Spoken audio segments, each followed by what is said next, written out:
बिस्मिल्लाहिर्रहमानिर्रहीम। क़दरमन मासिलिनो अस्सलामु अलैकुम वरहमतुल्लाहि वबरकातुहु। अल्लाह ताला दे وکړي چې روغ جوړ یاستئ. ګرانو محصلینو، راځو موږ او تاسو خپل درس د سټیمولس یا تنبیه باندې خبرې کوو. سټیمولس یا تنبیه تعریف کوو.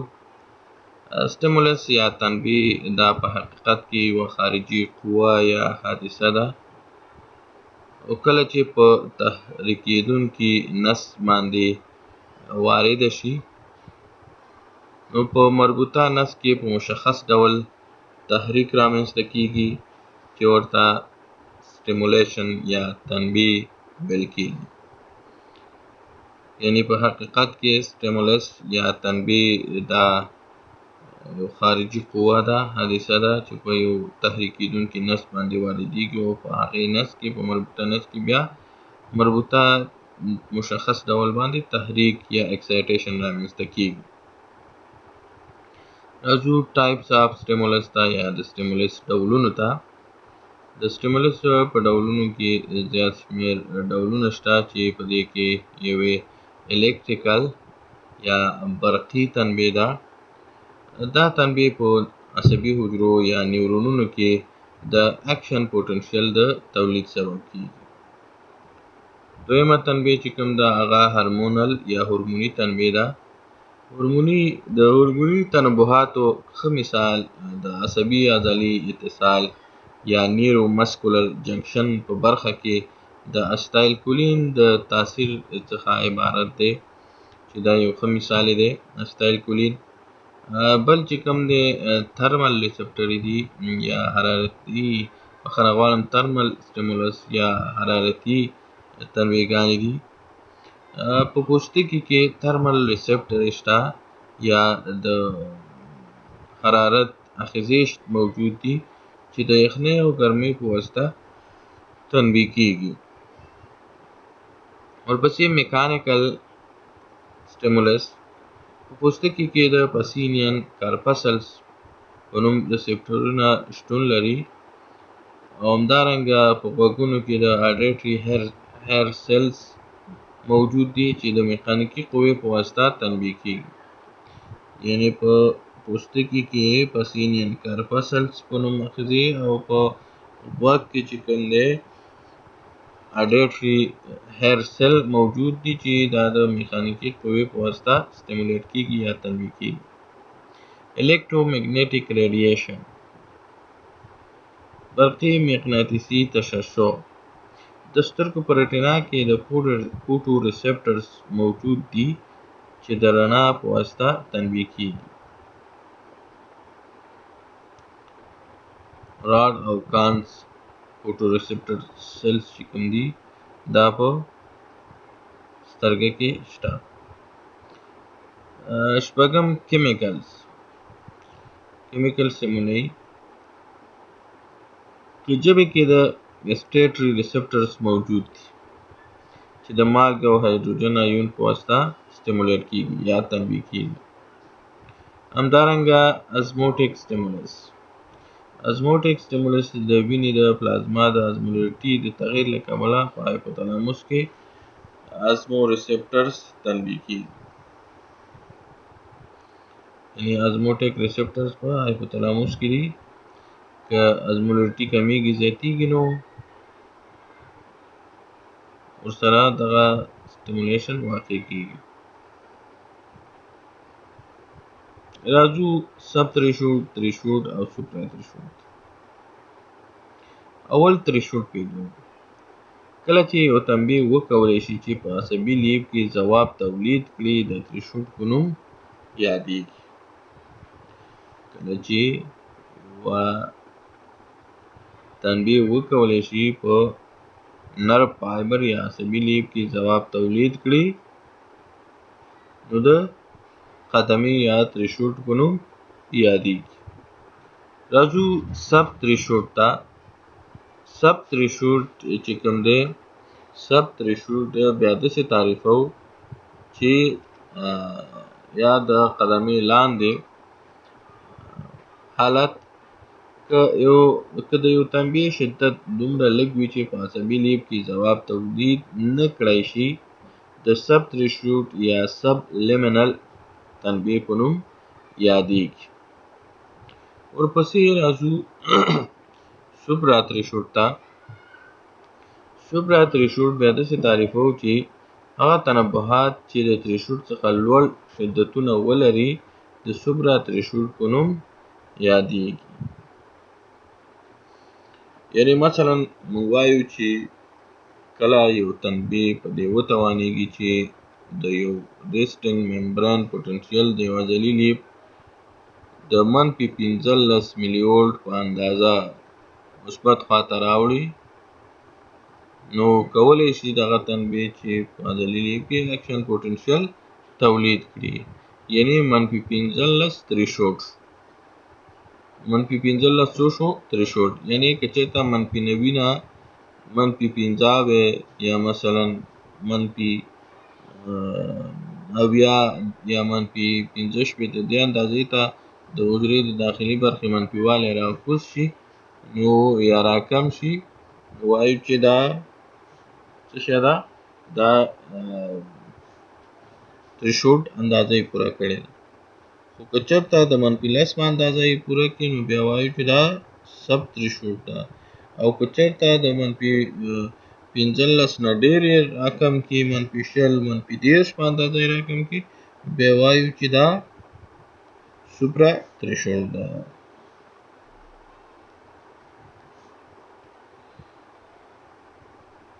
اکشن پوټنشیل. اکشن پوټنشیل په لنډ ډول باندې تعریفوو چې د غشایي پوټنشیل چټک او سریع تغییراتو ته اکشن پوټنشیل وایي چې د دې په نتیجه کې پیغام په عصبي لیب کې انتقالیږي. د دې په نتیجه کې پیغام په عصبي لیب کې څه کېږي؟ انتقالیږي. بیا تعریفوم اکشن پوټنشیل. د غشایي پوټنشیل یا ممبران پوټنشیل چټک او سریع تغییراتو ته اکشن پوټنشیل ویل کېږي چې په نتیجه کې پیغام په عصبي لیب کې انتقالیږي. اکشن پوټنشیل بیا په 3 سټیجونو ویشل کېږي. یو ریسټنګ سټیج دی، بل ډیپولرایزیشن سټیج دی او بل ریپولرایزیشن سټیج. ریسټنګ سټیج ته راځو. اول ریسټنګ سټیج. په دې سټیج کې د حجروي غشا دواړو خواوو ته د برقي چارجونو تفاوت منفي 90 ملي وولټ وي. دا د استراحت حالت، یعنې یو نارمل حجره په دغه وخت کې سټیبل ده. ډیپولرایزیشن سټیج ته راځو. ډیپولرایزیشن سټیج یا د غیر قطبي کېدو مرحله. کله چې په عصبي لیب باندې تنبیه وارده شي په نتیجه کې د سوډیم چینلونه خلاصیږي او سوډیم حجرې ته داخلیږي چې دغه تغییراتو ته ډیپولرایزیشن ویل کېږي. ریپولرایزیشن یا دوباره قطبي کېدلو مرحله. کله چې عصبي حجره ډیپولرایز شي، د ډیپولرایزیشن کېدو نه وروسته د پوټاشیم چینلونه خلاصیږي او پوټاشیم د حجرې څخه وځي چې دې ډول تغییراتو ته ریپولرایزیشن سټیج ویل کېږي. یعنې دا ریپولرایزیشن دی. د اکشن پوټنشیل پروډکشن میکانیزم ته راځو. د اکشن پوټنشیل د تولید میخانیکیت ته. د اکشن پوټنشیل د تولید میخانیکیت په دې ډول دی چې د عصبي حجرې حجروي غشا دوه ډوله چینلونه چې لري چې اکشن پوټنشیل په منځته راتلو کې مهمه ونډه لري. یو چې کوم دی ولټیج ګیټډ سوډیم چینلز دي، ولټیج ګیټډ سوډیم چینلونه، او بل چې کوم دی هغه ولټیج ګیټډ پوټاشیم چینلونه دي. ولټیج ګیټډ سوډیم چینل او ولټیج ګیټډ پوټاشیم چینلز. ګرانو محصلینو، په حجروي غشا کې د سوډیم د برقي دروازې لرونکي چینلونه دوه دروازې لري. یوه دروازه د چینل په بهر خوا کې واقع وي او یوه دروازه چې کوم ده هغه بیا داخل خوا ته واقع وي. هغه خارج خوا ته چې واقع دی ته اکټیویشن ګیټ ویل کېږي او داخل خوا ته چې واقع دی ته ان اکټیویشن ګیټ ویل کېږي. د استراحت په حالت کې د سوډیم فعالونکې دروازه یعنی اکټیویشن ګیټ بند وي او غیر فعالونکې دروازه بیا خلاصه وي. د پوتاشیم لپاره برقي دروازه لرونکي چینل یوه دروازه لري. دا د پوتاشیم دروازه چې د حجروي غشا په داخل خوا کې واقع ده او د استراحت په حالت کې بنده وي. دا یو نارمل حالت دی. سټیبل کله چې تنبیه وارد شي د سوډیم خارجي دروازه خلاصیږي چې په نتیجه کې سوډیم داخليږي. د سوډیم خارجي دروازه د یوې ثانیې 1/10 برخې په اندازه د دومره کم وخت لپاره خلاصیږي. یعنی کله چې دا اوس نارمل حالت دی سوډیم خارجي دروازه بنده ده داخلي خلاصه تنبیه وارده شوه خارجي دروازه خلاص شوه او دا خوا لري خلاصه ده. دا د یو ډیر کم د یوې ثانیې 1/10 وخت په اندازه یعنی ډیر کم اندازې سره څه کېږي دا خلاص پاتې کېږي. د دې نه وروسته د پوتاشیم دروازه خلاصیږي یعنی کله چې دا سوډیم داخل شو دا ډیپولرایزیشن سټیج شو. د دې نه وروسته بیا څه کېږي بیا د پوتاشیم دروازه خلاصیږي چې په سټیبل حالت کې دا بنده ده. پوتاشیم دروازه خلاص شوه. سلو اکټیویشن سلو ډول باندې دا اکټیو کېږي. پوتاشیم دروازه چې خلاص شي پوتاشیم د عصبي حجرې څخه بهر وځي ترڅو حجره بیرته نارمل حالت ته څه شي راشي. مخکې هم ذکر شول چې د پوتاشیم دروازه په نارمل حالت کې بنده وي نو اوس د پوتاشیم وتلو حالت ته بیرته ریپولرایزیشن ویل کېږي. او په لنډ ډول سره وایو چې اکشن پوتنشل چې رامنځته کېږي په دې طریقې سره رامنځته کېږي. سوډیم داخلیږي یو کم وخت لپاره او بیا بیرته دغه پوتاشیم ورڅخه خارجېږي.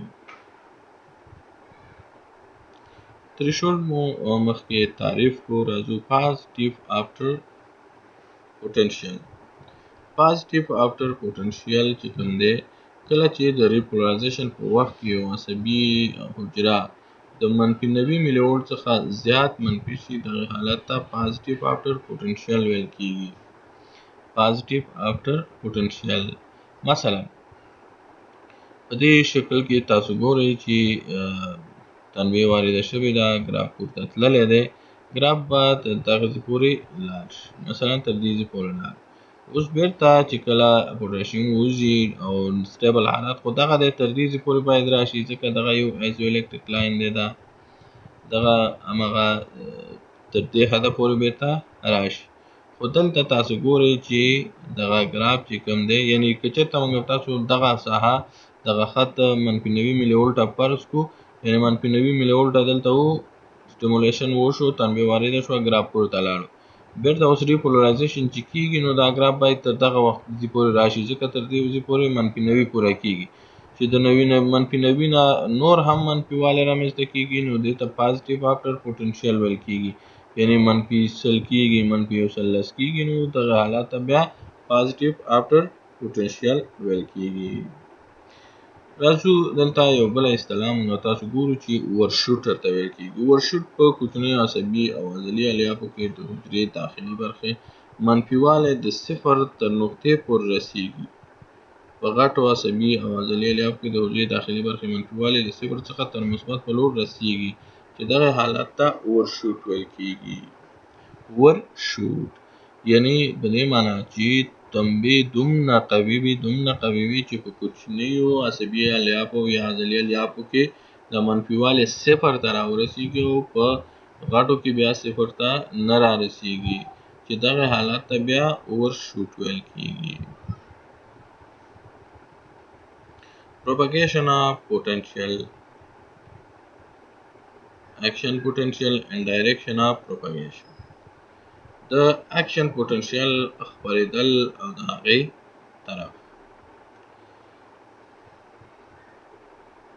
ګرانو رقیبانو دغه شکل درته وروسته تشریح کوم. یو ځل تیوري د دې وایو، کله چې په یو داسې عصبي نیورون کې چې د بدن څخه جدا شوی وي تنوع وارده شي، په هر طرف انتشار کوي. دغه اکشن پوتنشل څه کوي؟ په هر طرف انتشار کوي. کومه برخه چې ډیپولرایزیشن وشي د 1 ملي متر څخه تر 3 ملي متر پورې شاوخوا برخه ځان سره ډیپولرایز کوي، مګر په بدن کې سیاله په نیورون کې انتقالیږي. یعنی په سنسري نیورون کې سیاله د محیط څخه مرکزي عصبي سیستم ته راځي او په حرکي نیورون کې سیاله د مرکزي عصبي سیستم څخه محیطي برخو ته انتقالیږي. د اکشن پوتنشل صورت، کله چې اکشن پوتنشل صورت ونه نیسي، په دغه وخت کې حجرات په نارمل حالت یعنی سټیبل حالت کې نه وي. د دې لپاره چې یو عصبي حجره بیرته خپل نورمال حالت ته راشي، نو د سوډیم او پوتاشیم پمپ فعالیږي چې په دې پمپ کې 3 سوډیم د حجرې څخه خارجيږي او 2 پوتاشیم حجرې ته داخليږي، چې د حجرې داخلي منفیواله د -90 ملي ولټ ته رسیږي، چې دا د حجرې نارمل حالت دی. راځو اوس دلته موږ تاسو ګورو ګرانو رقیبانو، A شکل ته ګورو، B او C او همدارنګه D. مثلا دغه A سټیبل حالت دی، داخلي خوا د حجرې منفي ده او خارجي مثبت دی. کله چې سټیمولیشن وشي، مثلا په دغه برخه باندې د عصبي لیف تاسو فرض کړئ په دې برخه باندې سټیمولیشن وشو، نو اوس داخل خوا منفي مثبت شروع کیږي ځکه سوډیم داخليږي او خارج خوا چې کوم ده دا به منفي کیږي. همدغه حالات به روان وي، دې خوا هم روان دي او دې خوا هم. مونږ ویل که چېرته یو تجرید شوی یا جدا شوی عصبي لیف وي د بدن څخه د باندې وي، نو بیا په هر دواړو طرفونو سره پکې اکشن پوتنشل انتقالیږي. او که چېرته په بدن په داخل کې وي، په یو طرف پکې سیاله انتقالیږي چې د محیط نه عصبي سیستم ته، محیطي عصبي سیستم نه او بیا د مرکز ته ځي پیغام، او مرکز نه بیرته محیط ته ځي. دلته هم لا ډیپولرایزیشن شروع دی، خارج منفي والي خواته ځي او داخل مثبت والي. دلته تاسو وګورئ بالکل تقریبا نهایي شوې ده خبره، او د دې نه وروسته دغه ټولې برخې چې کله ډیپولرایز شي یعنی مثبت شي او خارج منفي شي، دا بیا پیک ته رسیږي او د هغې نه وروسته بیرته ریپولرایزیشن شروع کیږي. نو ګرانو رقیبانو، الله دې وکړي چې تاسو په دې باندې یو څه اندازه ذهن مو کار کړی وي. دغه نورې خبرې به انشاءالله موږ تاسو په بل لیکچر کې وکړو. الله تعالی مو خوشحاله لره او مخه مو ښه شه.